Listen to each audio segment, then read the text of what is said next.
કલ્પના કરો કે વર્ષો પહેલા ઘરેથી ગુમ થયેલો સ્વજન અચાનક ફરી તમારી સામે આવી જાય તો? ગુજરાતમાં આવા જ 1470 પરિવારોમાં ખુશીનો માહોલ જોવા મળ્યો છે। ગુજરાતમાં વર્ષ 2007 થી અત્યાર સુધી 24,000થી વધુ લોકો ગુમ થયાના કેસ નોંધાયા છે। ત્યારે ગુમ થયેલા વ્યક્તિઓને તેમના પરિવારજનો સાથે પુનઃ મિલન કરાવવા માટે ગુજરાત પોલીસે 1 મહિનાનું વિશેષ અભિયાન એટલે કે ઓપરેશન મિલાપ હાથ ધર્યું હતું।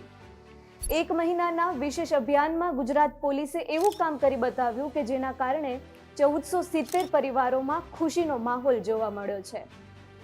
ઓપરેશન મિલાપ હેઠળ ગુજરાતના પોલીસે રાજ્યભરમાં ગુમ થયેલા 1470 લોકોને શોધી કાઢ્યા છે, જેમાં જે 1470 વ્યક્તિઓમાં 852 મહિલાઓ, 442 પુરુષો, 42 સગીર છોકરાઓ અને 234 સગીર છોકરીઓનો સમાવેશ થાય છે।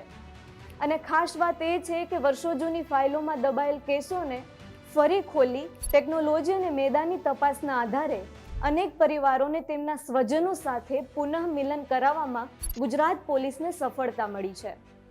આ અભિયાન એ માત્ર પોલીસની કામગીરી નથી, પરંતુ હજારો પરિવાર માટે આશા, લાગણી અને પુનઃ મિલનની એક અનોખી કહાની બની ગયું છે।